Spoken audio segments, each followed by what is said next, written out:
Jadi sebelum daripada kita mula, kita baca dulu doa awal tahun hijrah.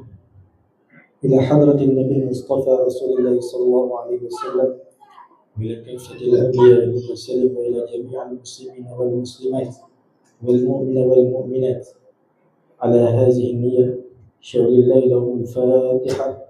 أعوذ بالله من الشيطان الرجيم بسم الله الرحمن الرحيم الحمد لله رب العالمين الرحمن الرحيم مالك يوم الدين إياك نعبد وإياك نستعين اهدنا الصراط المستقيم صراط الذين أنعمت عليهم غير المغضوب عليهم ولا الضالين آمين. أعوذ بالله من الشيطان الرجيم بسم الله الرحمن الرحيم الحمد لله رب العالمين والصلاة والسلام على سيدنا محمد وعلى آله وصحبه أجمعين. اللهم أنت الأبدي القديم الأول وعلى فضلك العظيم وجودك المعول وهذا عام جديد قد أقبل علينا نسألك العصمة فيه من الشيطان الرجيم وأوليائه وجنوده والعون على هذه النفس الأمارة بالسوء والاشتغال بما يقربنا إليك زلفى. اللهم يا محول الأحوال حول حالنا إلى أحسن الأحوال بحولك وقوتك يا عزيز يا متعال. ربنا آتنا في الدنيا حسنة وفي الآخرة حسنة وقنا عذاب النار. وصلى الله وسلم على سيدنا محمد وعلى آله وصحبه أجمعين والحمد لله رب العالمين. Jadi insyaAllah kita akan teruskan pembacaan kitab. Itulah kitab Cahaya Pengenalan. Di mana ni kau sekarang? 2 set. Di mana nanti? Ilmu. 2, 4, 6 baris daripada atas. Bismillahirrahmanirrahim.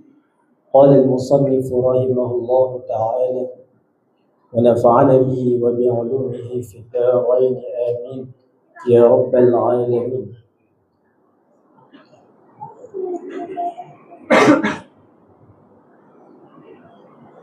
Jadi kita sambung pada kata ilmu. Ilmun hayat. Jadi insyaAllah saya akan urai sikit lah. Kita ambil di awal sikit. Jadi soalan, kita tengok muka surat 20 pada kata soalan 4 baris di bawah. Bismillahirrahmanirrahim. Qala al-musannif rahimahullah ta'ala wa nafa'ana bihi wa bi'ulumihi fi darain amin ya rabbal alamin. Sin, dia buat sin. Sin tu adalah huruf rumus yang mana menunjuk di atas as-su'al, itulah pertanyaan. Maka kitab Cahaya Pengenalan ni, yang mana pengarang dia ni, dia susunkan kitab dia dalam bentuk soal dan jawab. Sebab apa dia buat soal dan jawab? Supaya mudah bagi kita untuk memahami. Dia buat pertanyaan, dia sendiri yang jawab. Bukanlah dia buat pertanyaan, dia suruh kita jawab. No. Dia buat pertanyaan, dia jawab.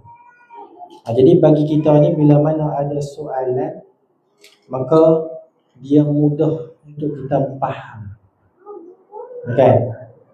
Sebab tu ada kata Arab dia kata apa? As-su'alu kan miftahul ilmi. Pertanyaan tu adalah kunci bagi ilmu.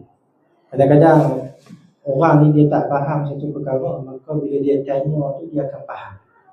Maka ulama kata pertanyaan tu adalah kunci bagi untuk nak mendapatkan ilmu. Tapi dalam kitab ni dia sendiri yang buat soal dan dia sendiri yang jawab.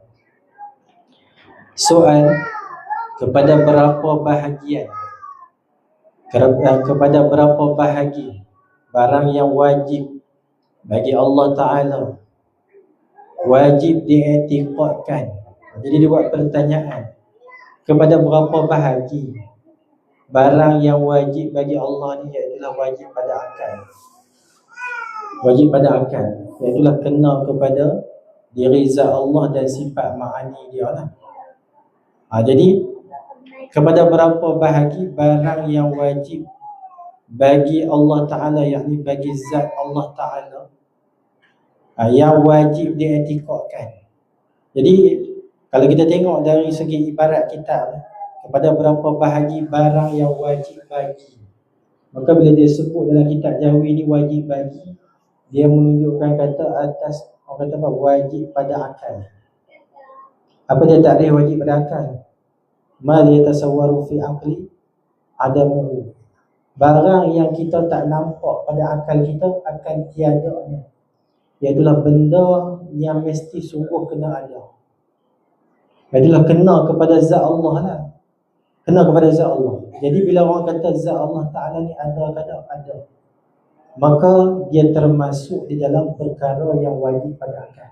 Maka kita hukum apa? Mesti sungguh zat Allah Ta'ala ni ada. Kita kena hukum macam tu lah. Kemudian dia kata di bawah tu wajib dietikadkan. Maka bila sebut kata wajib dietikadkan ni, kena kepada wajib pada syarak. Apa takrif wajib pada syarak? Wajib pada syarak ni ma yusabu ala fi'lihi wa yu'aqabu ala tarkihi. Barang yang diberi pahala apabila kita menunaikan akan dia, dan diseksa apabila kita meninggalkan akan dia. Jadi kita faham apa di sini?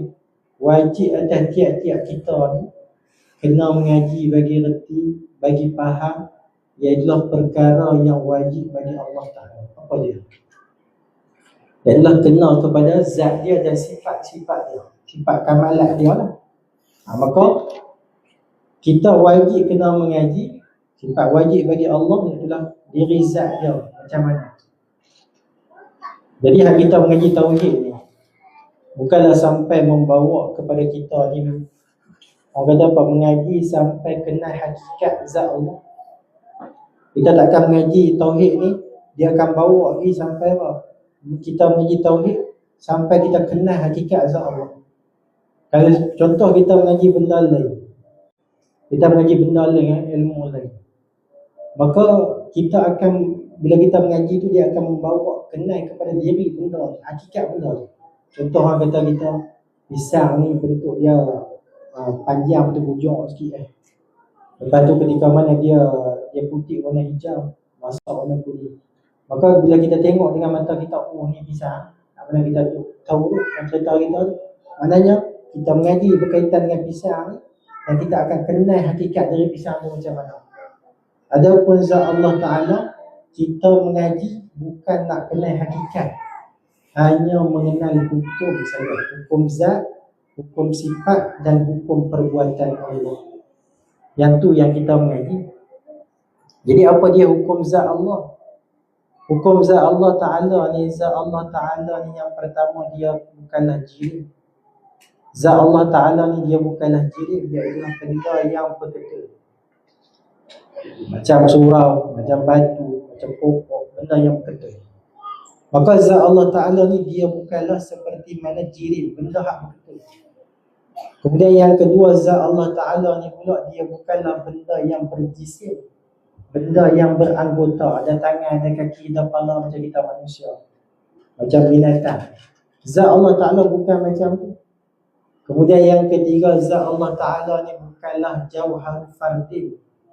Itulah satu serbuk yang halus, yang kita nak bagi dua tak boleh. Seperti mana kita bawa motor pokok sahat, tanah ni lah, tanah kering lah. Bila kita bawa motor tu, saat kita terbang ke belakang tu, habuk debu tu, maka kalau kita boleh make debu tu, boleh belah dua. Tak boleh nak belah dua. Maka zat Allah Ta'ala bukan macam ni. Jadi zat Allah Ta'ala macam mana? Tak boleh nak buat macam, tak boleh nak buat umpama zat Allah. Sebab tu bila kita mengaji zat Allah, hukum zat Allah ni, iaitulah zat Allah Ta'ala ni tak sama macam benda yang baharu. Zat dia bukanlah berjirim, berketuk. Zat dia bukanlah berjisim, beranggota, bertangan, berkaki. Dan zat Allah Ta'ala iaitu bukanlah jauhar fardin. Ada sobuk yang halus yang kita nak bagi dua tak boleh, bukan macam tu. Tu kita mengaji hukum zat Tuhan. Bukan kita cara nak kenal hakikat Tuhan tu belah mana. Siapa yang mengaji ni dia faham hukum zat Tuhan ni macam mana, orang tu dah reti kan. Kalau kata dia mengaji boleh cerita zat Tuhan ni begini macam ni. Tu dia faham tu. Ngaji ilmu tauhid di mana tak tahu dia tak betul. Kemudian yang kedua, kita mengaji pula hukum sifat Tuhan. Yang mana sifat Tuhan ni hanya dipanggil sifat. Sifat ni apa dia? Sifat ni maqama bi ghairihi, suatu benda yang ada tetap pada benda lain. Dia menumpang pada benda lain, itu namanya sifat. Adapun bagi kita makhluk, dia ada dua. Kita kena ingat, makhluk ni ada dua. Satu dia panggil sifat, satu lagi dia panggil arak. Arak ni apa dia? Arak ni iaitulah suatu perkara yang kita nak dapat dia dengan salah satu panca indera yang lima. Tu dipanggil arak. Arak ni sifat bagi apa? Sifat bagi jirim, bagi benda tertentu. Jadi kita nak dapat arak ni, yang pertama iaitulah dengan pandangan mata kita. Contohnya kita tengok warna dinding warna apa? Warna putih.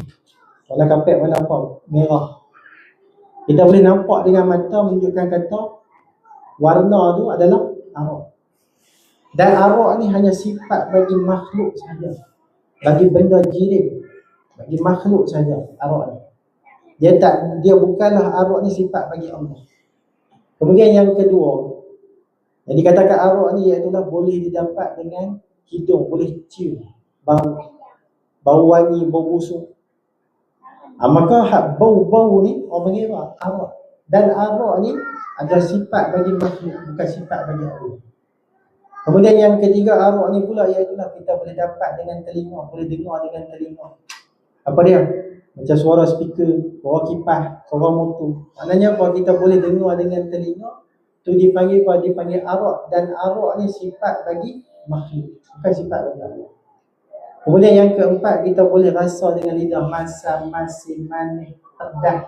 Boleh rasa dengan lidah, maka tu dipanggil arak. Dan arak ni sifat bagi makhluk, bukan sifat bagi Allah. Kemudian yang keempat, yang kelima, kita boleh sentuh dengan tangan kita. Orang kata apa? Kesatkan licin. Kita boleh sentuh dengan penyentuh kita, maka tu dipanggil arak. Yang kita perlu faham, hukum sifat Allah ni hanya dipanggil sifat, bukan arak. Sebab tu kalau orang tu dakwa kita, dia mengatik-mengatik. Kalau kata nampak Tuhan, dia kata mana duk mengatik sakan, dia kata tiba-tiba mari putih Tuhan apa. Maka bila mana kita mengaji hukum sifat Tuhan, sifat Tuhan hanya dipanggil sifat, bukan arak. Putih-putih tu apa dia? Kita boleh nampak dengan mata, tu dipanggil arak. Arak sifat bagi siapa? Bagi makhluk, bukan sifat bagi Allah. Putih tu apa? Jin lah tu, syaitan lah tu, apa kita? Bukan Tuhan. Faham tak? Kemudian yang ketiga ialah kita mengaji pula hukum perbuatan Allah Ta'ala. Jadi yang kita perlu ketahui, perbuatan Allah Ta'ala ni bukanlah atas dasar ikhtiar dan usaha. Apa dia ikhtiar, apa dia usaha? Ikhtiar ni adalah kemahuan hati kita nak. Timbullah hati kita nak makan nasi, lagi nak klik, lagi kedai tu kan, timbullah hati nak. Maka nak ni orang panggil apa? Ikhtiar. Kemudian kita gerak anggota kita buat suatu benda, maka tu dipanggil usaha, gerak anggota kita. Dan pada hakikatnya hak bagi bekas siapa dia? Allah Ta'ala. Tapi nak cerita sini kata perbuatan Allah Ta'ala ni bukanlah atas dasar ikhtiar dan usaha. Allah Ta'ala nak buat sesuatu hanya apa? Mengadakan dari satu benda tu, daripada tak ada boleh jadi ada, hak ada dah boleh tak ada. Ada berita kan nak buat sesuatu berhajat pula kepada madah, kepada bahan-bahan. Itu. Jadi bila kita kaji hukum sifat, hukum perbuatan Tuhan ni adalah bukanlah daripada ikhtiar dan usaha. Dan dia nak buat sesuatu, Allah Ta'ala nak buat sesuatu, tak berhajat, tak perlu kepada bahan-bahan. Adapun kita nak buat surau ni, kan? Kita perlu kepada besi, kita perlu kepada batu, semen, apa semua, air apa semua, zinc apa, untuk nak bagi siap surau. Adapun Allah Ta'ala, dialah yang mencipta diri bahan. Bukan kata dia pergi ambil tanah di mana kita mau buat bukit tu, pergi mana ambil tanah di mana korek. Lepas tu buat takung besar pula dalam laut tu. Hidup pagi di mana pergi penuh dalam laut tu. Kalau kita buat kolam depan rumah lah, bila buat kolam depan rumah korek-korek tu buat molek dah. Kita ambil epek lah pula tak takung tu. Maknanya apa? Kita nak menjadikan suatu benda perlu kepada benda lain, kepada maddah bahan-bahan.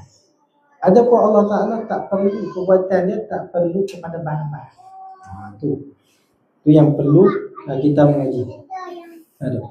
Kemudian dia buat jim. Jim tu ialah al-jawab, jawapan dia kepada dua bahagi. Jadi dia tanya tadi kepada berapa bahagi barang yang wajib bagi Allah Ta'ala, ada berapa yang wajib kita etikad. Dia jawab kepada dua bahagi. Ada dua bahagi. Yang pertama, wajib dietikadkan. Itulah wajib pada syarak. Bila kita etikad dapat pahala, bila kita tak etikad kena siksa. Itu wajib pada syarak. Buat dapat pahala, tinggal kena siksa. Itu wajib pada syarak. Yang pertama, wajib dietikadkan atas jalan ijmal, atas jalan bohong ataupun atas jalan ringkas. Kita wajib etikad atas jalan ijmal, atas jalan bohong ataupun atas jalan ringkas, terhimpun iaitu tiap-tiap sifat kesempurnaan yang patut, yang layak dengan zat, dengan diri Allah Ta'ala, yang wajib baginya bagi Allah Ta'ala. Dan iaitu tiap-tiap sifat kesempurnaan yang patut dengan zat Allah Ta'ala tu amat banyak. Itu yang pertama. Kalau orang tanya kita sifat yang wajib bagi Allah Ta'ala ni ada berapa, maka kita boleh jawab dua jawapan. Kalau atas jalan ijmali, atas jalan bohong, sifat yang wajib bagi Allah Ta'ala ni bilangannya banyak tak terhingga. Sifat kesempurnaan Allah Ta'ala ataupun sifat kamalat dia, ataupun sifat yang wajib bagi Allah lah, kan? Atas jalan ijmal ni banyak tak terhingga. Pernah kita oleh apa?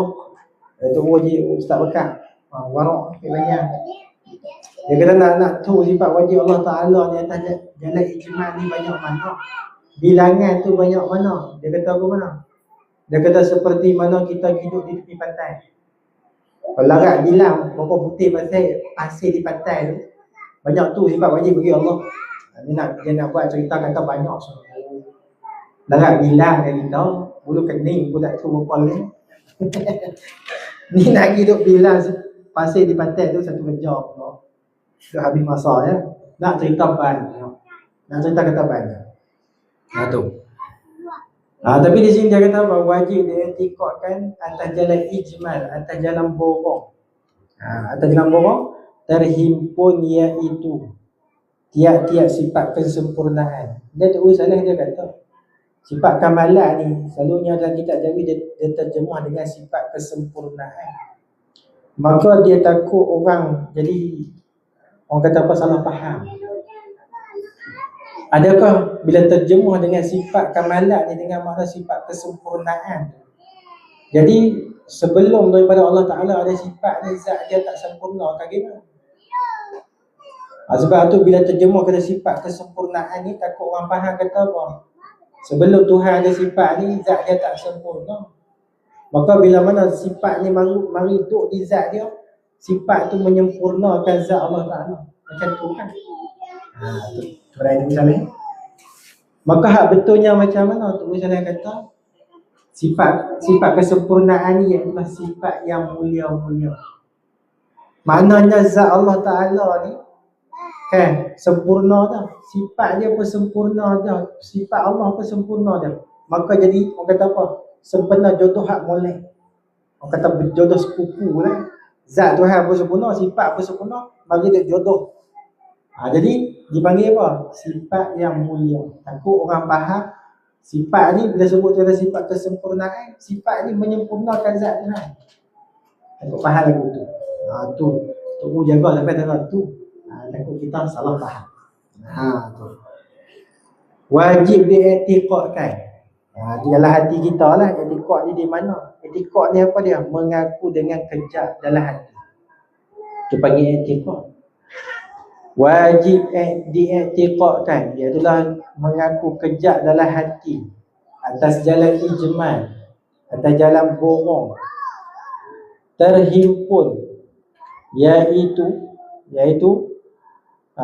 tiap-tiap sifat kesempurnaan ataupun sifat kemuliaan yang patut, yang layak, yang sesuai. Yang patut tu kalau makna lain, yang layak, yang sesuai. Dengan siapa? Dengan zat Allah, dengan diri Allah. Sebab tu ketika mana Tok Saleh ngaji dengan pada Mekah dulu kan, maka Tok Saleh dia pernah tanya pada dia kata, pada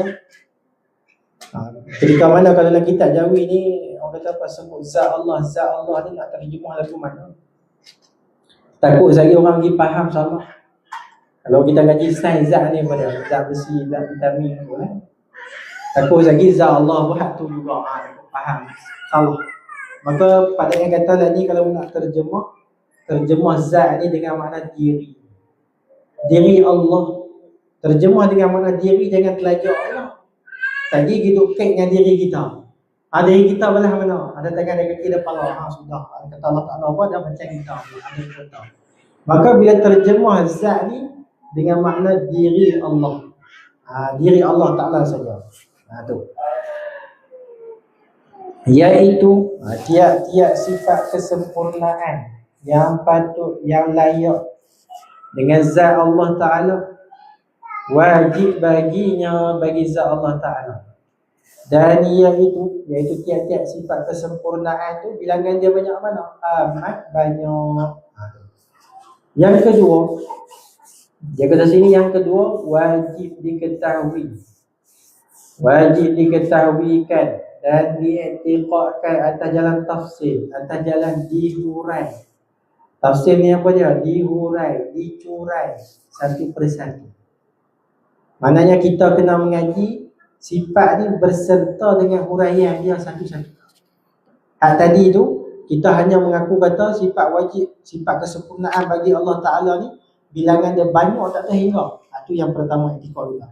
Ya, atas jalan ijma'. Ataupun atas jalan tafsir, kita kena mengaku bahawasanya sifat yang wajib bagi Allah ni ada 20 sifat. Dan kita kena mengaji satu-satu. Maknanya bukan sekadar kita duk nasyid macam budak-budak pasti nasyid. Allah wujud qidam maqam.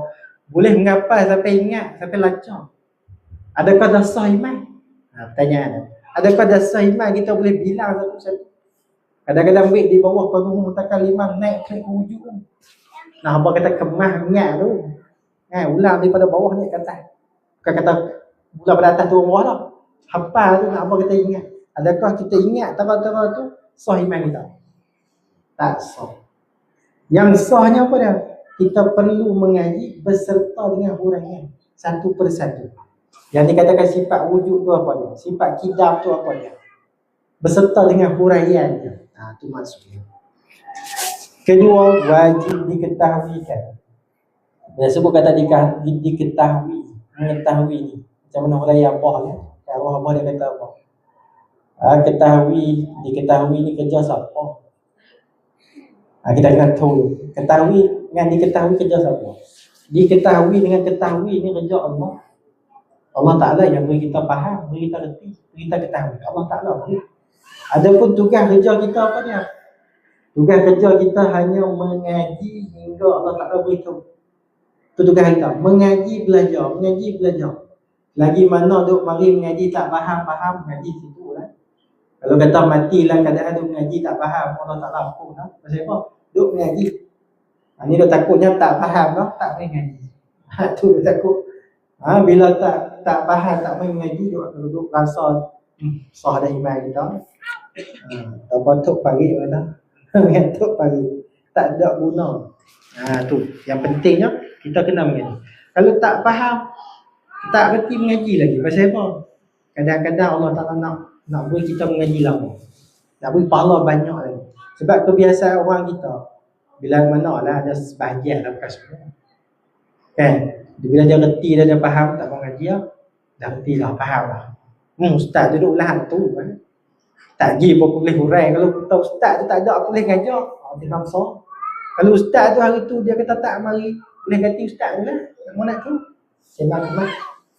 So boleh baca tengok ni kena. Tu. Nak cerita sini kata apa?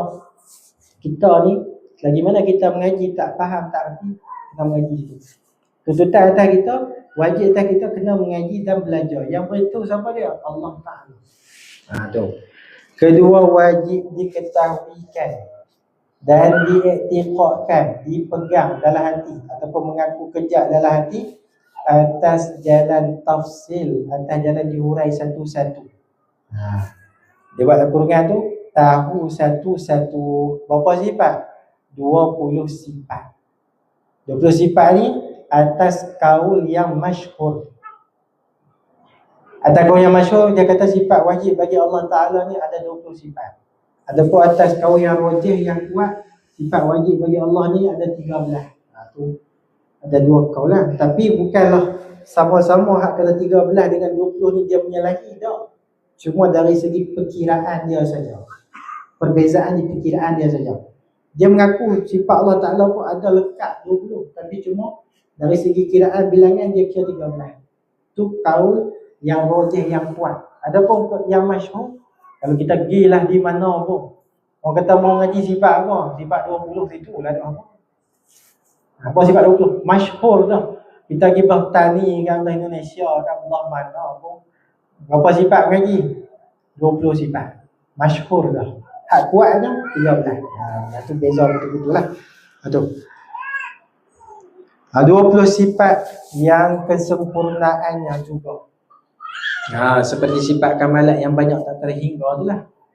Apa dia? Iaitu bermula iaitu 20 sifat tu. Yang pertama ialah wujud. Wujud artinya ada Allah Ta'ala. Wujud Allah ni jadilah dipanggil apa? Wujud yang zati, wujud yang sungguh. Dengan makna ada Allah tu, tak ada siapa hidup buat dia.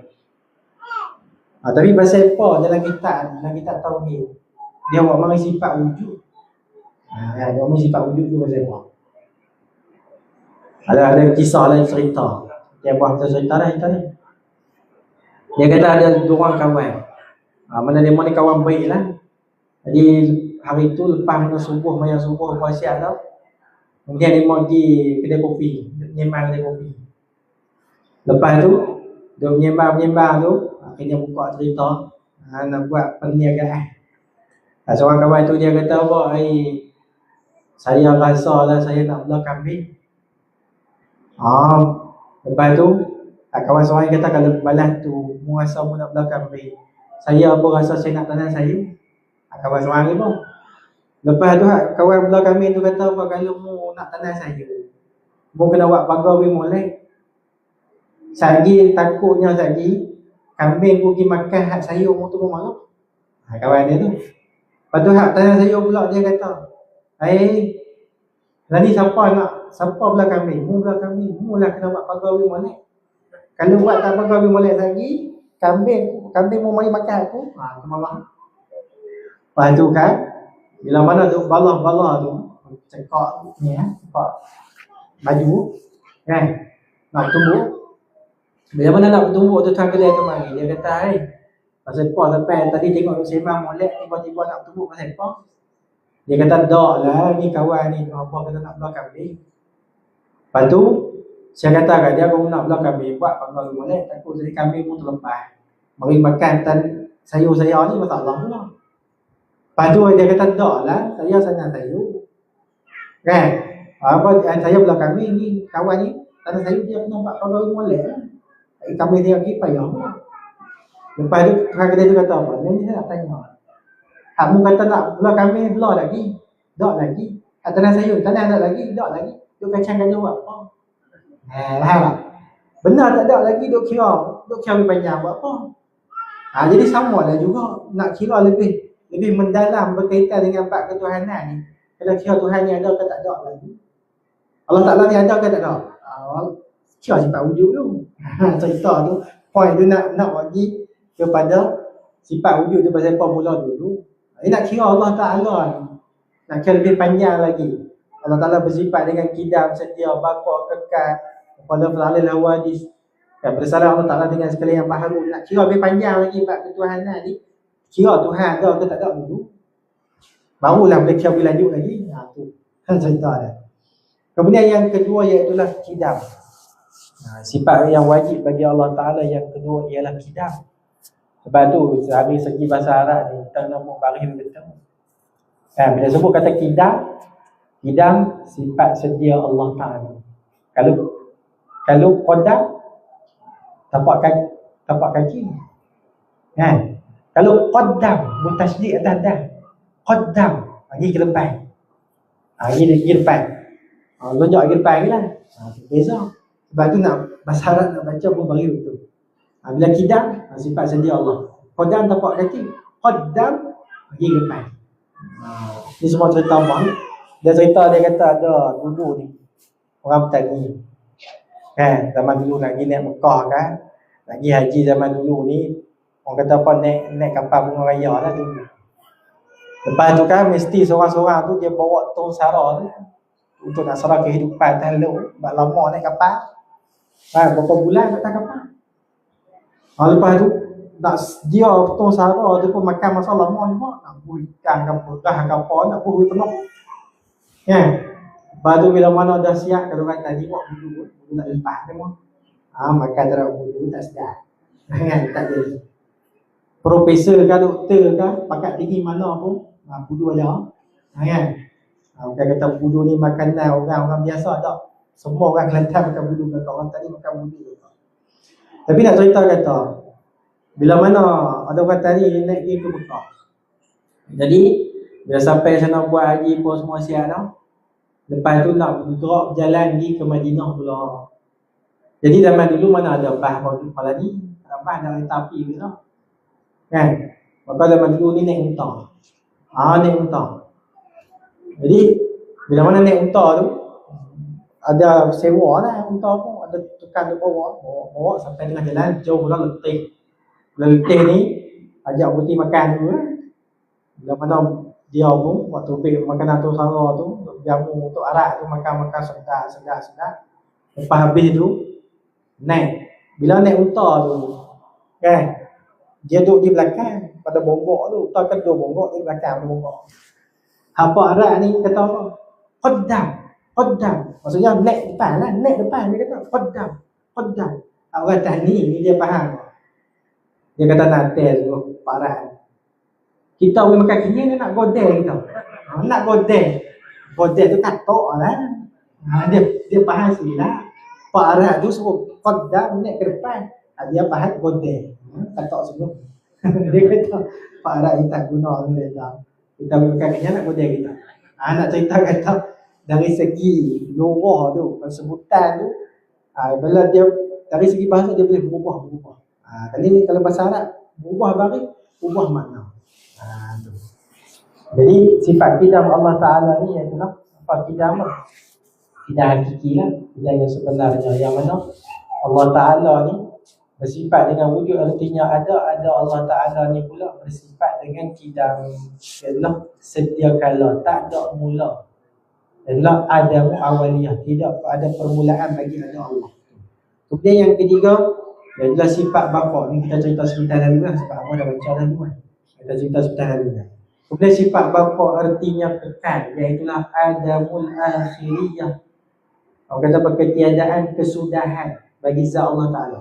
Allah Ta'ala ni bersifat dengan wujud artinya ada. Ada Allah Ta'ala ni macam mana? Iaitulah ada Allah ni bersifat pula dengan kidam. Artinya sedia. Tak ada mula. Allah Ta'ala ni ada. Tak ada mula balik awal. Kalau siapa kita buat Tuhan. Kemudian balik akhir pula bersifat dengan bapa artinya kekal. Tak ada kesudahan. Tak menunggu kematian. Beza Allah Ta'ala dengan kita tu. Ada pun ada kita balik awal mak kita beranak kita. Maksudnya kita ada ni dilahirkan oleh mak kita lah. Pada hakikat Allah Ta'ala lah buat. Kemudian duduklah dunia ni berapa puluh tahun mati pula. Maknanya kehidupan kita ada kita ni sebelum tu pun kita tak ada. Balik akhir pun kita tak ada pula. Ada pun Allah Ta'ala ada dia balik awal tu tak didahului oleh tak ada. Dia ada permulaan bagi ada dia. Balik akhir pula tak ada berkesudahan, tak boleh kematian. Tu beza Allah Ta'ala dengan kita. Kemudian yang keempat iaitulah mukhalafatuhu ta'ala lil hawadis. Bersalahan Allah Ta'ala akan sekalian yang baharu. Allah Ta'ala ni dia tak sama, dia tak serupa dengan benda yang baharu pada tiga perkara yang kita baca mula tadi. Allah Ta'ala tak sama, tak serupa dengan benda yang baharu ni pada zat dia. Kita baca tadi, zat Tuhan ni bukanlah berjirim, benda berketul. Zat Tuhan ni bukanlah berjisim, benda beranggota. Zat Tuhan ni bukanlah jauhan fardin. Satu serabut yang halus yang kita nak bagi dua, tak boleh, bukan macam tu. Dan yang kedua, tak sama dari segi apa? Sifat. Sifat Allah hanya dipanggil sifat, sifat kita dipanggil sifat dan arwah. Kita ada dua lah. Sifat pada, arwah pada. Arwah ni apa dia? Adalah sifat yang didapat dengan baca indera yang 5. Yang ketiga adalah tak sama Allah Ta'ala dengan kita ni dari segi perbuatan. Perbuatan Allah Ta'ala bukanlah atas dasar ikhtiar dan usaha. Ada pun kita ada ikhtiar dan usaha. Tapi pada hakikatnya perbuatan kita tak bagi bekas pun. Pasal apa Allah Ta'ala buat ikhtiar dan usaha? Untuk nak sanggup hukum syarak. Bila kita niat nak buat baik, Allah Ta'ala tulis satu pahala. Lepas tu buat baik pula, dapat satu lagi. Maknanya boleh 2 pahala. Ataupun bila mana keburukan yang kita buat, kita niat, Allah Ta'ala tak suruh malaikat tulis. Kalau kita buat, baru ditulis. Tu pun ulama kata diberi tempoh masa 8 jam. Maknanya sebelum daripada sampai 8 jam kita bertaubat kepada Allah, malaikat tak tulis. Nak cerita betapa rahmatnya Allah Ta'ala kepada hamba-Nya. Jadi bagi kita ni ada ikhtiar dan usaha sebagai nak sangkut hukum syarak saja. Perkara wajib, sunat, haram, makruh harus. Itu juga ada. Tu. Kemudian yang seterusnya iaitulah qiyamuhu bi nafsih, berdirinya Allah Ta'ala dengan sendirinya. Kalau kata Bapa tadi dia kata apa? Berdirinya Allah Ta'ala dengan cara dirinya. Apa dia? Iaitulah dikatakan dengan qiyamuhu ta'ala bi nafsih, berdirinya Allah Ta'ala dengan sendiri. Jangan kita faham dulu. Kalau kita berdiri dengan macam mana? Jadi kita berdiri dengan sendiri. Maknanya kita berdiri tak ada siapa nak akid tu. Kalau kita berdiri dengan sendiri, berdiri dengan tak ada siapa nak akid. Tu diri kita. Ada pun Allah Ta'ala bukan dengan makna tu, lagi ada pun makna tu pula. Iaitulah Allah Ta'ala ni ada, dia tidak berhajat kepada zat. Sebab apa? Sebab diri Allah Ta'ala tu adalah zat, bukan sifat. Pasien menumpang benda lain ni adalah sifat. Yang kedua, iaitulah zat Allah Ta'ala ni pula dia tak berhajat kepada suatu perkara yang nak kena jadi dia. Tak berhajat kepada tukang yang menyediakan dia. Itu makna berdiri Allah Ta'ala dengan sendiri ada 2 makna. Makna yang pertama, Allah Ta'ala ni dia tak berhajat kepada zat. Sebab apa? Sebab diri dia tu adalah zat, bukan sifat. Yang kedua, iaitulah zat Tuhan ni pula tak kena jadi, tak ada siapa nak buat. Itu makna berdirinya Allah Ta'ala dengan sendiri. Tu. Kemudian yang seterusnya iaitulah sifat wahdaniyah. Wahdaniyah ni iaitulah esa ataupun tunggal. Sebab tu macam huraian yang buat oleh Abah lah, kalau tulis oleh dia kata apa? Bila sebut kata sifat wahdaniyah, dia tak terjemuh dengan makna satu. Wahdaniyah diterjemuh dengan makna esa atau tunggal. Pasal apa dia terjemuh lagu tu? Dalam ilmu mantik dia kata al-wahidu nisfusnain, bermula satu ni ialah sebahagian daripada 2. Nak mari 2 di mana daripada 1? Ada pun tunggal hanya dia saja. Sopa ada lelaki bini dia ada anak seorang. Apa panggil anak tu? Anak tunggal. Pasal apa panggil anak tunggal? Dan keluarga tu dia seorang. Dia seorang, maka dipanggil apa? Tunggal. Tak ada ibu dia. Ada pun anak yang pertama, anak yang satu. Maknanya dia ada adik lah. Ada nombor 2, nombor 3. Dia faham itu. Sebab tu dari segi terjemahannya iaitu wahdaniyah dengan makna esa atau tunggal. Tu. Jadi esa atau tunggal ni pada 3 benda lah. Ni benda orang panjang. Tak boleh dikalikan lah. Bongkai dah tu. Esa pada zat, esa pada sifat dan esa pada perbuatan. Kemudian yang seterusnya iaitu sifat kudrah. Sifat kudrah. Kalau ikut Torik pada yang Mekah, dia terjemah kudrah ni dengan 3 makna. Kalau kita tengok kitab lama-lama dulu, kudrah diterjemahkan dengan apa? Berkata-kata tu. Kitab Faridah pun dia terjemah kudrah dengan artinya berkata-kata. Terjemah begitu. Tapi pada yang Mekah dia tak terjemah dengan berkata-kata. Sebab apa? Sebab sifat kudrah ni, iradah, ilmu, hayat, sama', basar, kalam ni adalah sifat ma'ani. Sifat ma'ani sifat apa? Sifat yang bahasa wujudi, ada diri sifat. Kalau kata Allah Ta'ala nak bagi kita tengok, maka kita boleh tengok. Sebab tu bila mana dikatakan sifat kudrah ni sifat ma'ani, maka Torik pada dia terjemah 3 makna. Yang pertama dia terjemah dengan makna ismi, kena kepada diri sifat. Yang kedua dia terjemah dengan makna masdari, takluk atau tugas kerja. Yang ketiga diterjemah dengan makna ma hasala bil masdari, barang ataupun perkara yang terhasil daripada tugas kerja. Kudrah dengan makna ismi apa dia? Iaitu kena kepada sifat perkata, diri sifat. Kudrah dengan makna ismi iaitu sifat berkuasa. Sifat berkuasa. Yang kedua kudrah dengan makna masdari, dengan makna orang kata apa? Berkuasa. Kemudian yang ketiga kudrah dengan makna ma hasala bil masdari, iaitu kekuasaan, apa yang Allah Taala cipta dalam alam. Tu cukup Torik pada yang Mekah lah, dia terjemah macam tu. Jadi cara kita nak susun macam mana? Bila mana Allah Ta'ala ni ada sifat berkuasa, maka diri zat Allah Ta'ala tu berkuasa lah. Jadi bila mana diri zat Allah Ta'ala tu berkuasa, maka hasillah kekuasaan. Kalau kata terjemah kudrah dengan makna orang kata kuasa, orang kata berkuasa. Kalau kita nak buat susunan macam tu macam mana? Bila mana Allah Ta'ala ni ada sifat berkuasa, maka diri Allah Ta'ala tu berkuasa, maka hasillah berkuasa Allah. Betul kan? Sebab tu ada dalam Radio Hakim, Radio Hakim lah, dia pernah orang kata pada dalam bahasa Melayu, dalam bahasa Melayu ni dia ada bahasa dia lah. Dia buat macam mana? Misal dia pakai untuk kita nak guna. Dia kata seorang perasmi merasmikan satu majlis, maka majlis tu dirasmikan. Nampak? Satu perkataan rasmi. Seorang perasmi merasmikan majlis itu, tugas dia apa? Merasmikan majlis, maka majlis tu dirasmikan. Nampak? Itu. Maknanya apa? Seorang perasmi itu maknanya apa? Orang hak dilantik untuk nak menjadi rasmi majlis ni. Contoh panggil YB mana kan, mari rasmi surau kami ni, maka kita lah beri sifat rasmi kepada dia. Orang lain kan lagi kerak bunga tu, marah dia orang. Kamu YB nak kerak tu, kerak dah awal ni. Marah. Pasal apa? Hak kita nak suruh rasmi tu YB tu. Jadi bila mana kita bagi sifat rasmi kepada YB tu, dia lah akan merasmikan majlis tu. Maka jika mana dia mari tu, dia kerak bunga tu, maka dia merasmikan majlis tu, kerak bunga. Akhirnya majlis tu jadi apa? Dirasmikan. Sebab itu sama lah macam sifat kudrah ni. Bila mana Allah Ta'ala ada sifat berkuasa, diri sifat, maka diri zat Allah Ta'ala tu berkuasa. Bila mana diri zat Allah Ta'ala tu berkuasa, maka hasillah kekuasaan.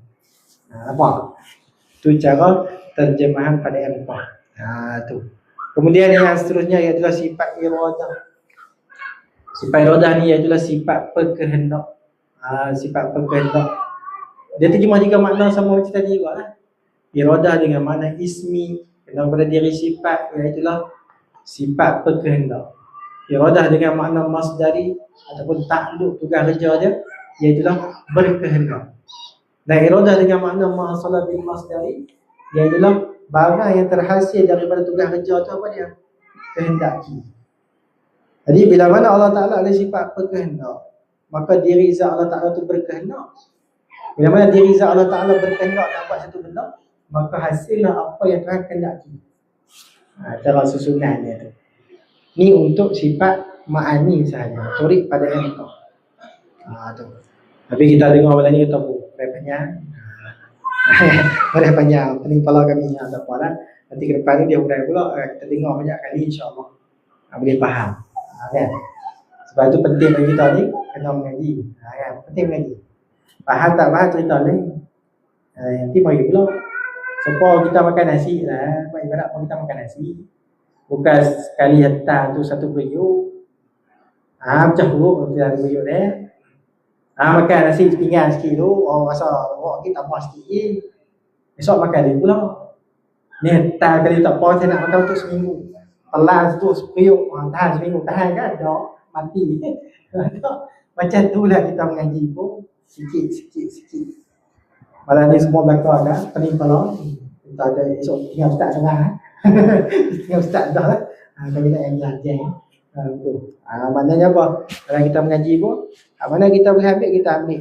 Tulis dulu. Tulis. Ya. Maka kita balik baca balik. Nanti insya-Allah Allah Ta'ala bagi kefahaman pada kita lah. Kemudian kita masuk satu sifat lagi. Sebab dia berhenti kat tu, kita masuk satu sifat lagi. Dia adalah sifat ilmun. Ilmun ni apa dia? Ilmu ni pun kita terjemah dengan 3 makna juga. Ilmun dengan makna ismi. Itulah diri sifat tu, iaitu sifat pengetahuan. Maka tarik pada dia akan tambah di depan. Sifat kudrah tadi sifat kehendak. Sifat iradah sifat kuasa. Sifat ilmu sifat pengetahuan. Dia tambah Maka bila ada di depan tu menunjukkan kata ni adalah diri sifat. Tu.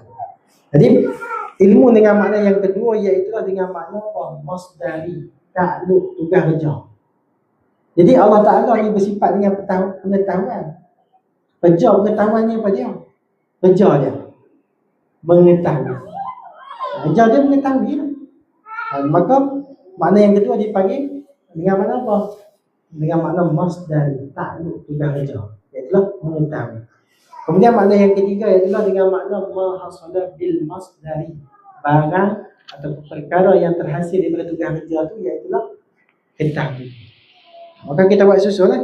Bila mana Allah Ta'ala ni ada sifat pengetahuan, maka diri zat Allah Ta'ala tu mengetahui. Bila mana diri zat Allah Ta'ala tu mengetahui, maka hasillah ketahuan. Apa yang Tuhan tahu. Itu cara susunan dia. Jadi pentinglah bagi kita ni mengaji ilmu tauhid ni tujuan dia apa? Untuk nak bagi sah iman kita. Jadi kita perlu tahulah apa ilmu yang menjadi kefarduan atas kita. Dan bukan, maksudnya kalau ada sebahagian dah mengaji, kita terlepas apa dia. Yang pertama dipanggil ilmu fardu ain, yang kedua dipanggil ilmu fardu kifayah. Masuk fardu ain ni apa dia? Masuk fardu ain ni, kalau ain tu terjemah dia apa? Mata. Itulah kefarduan di atas tiap-tiap orang.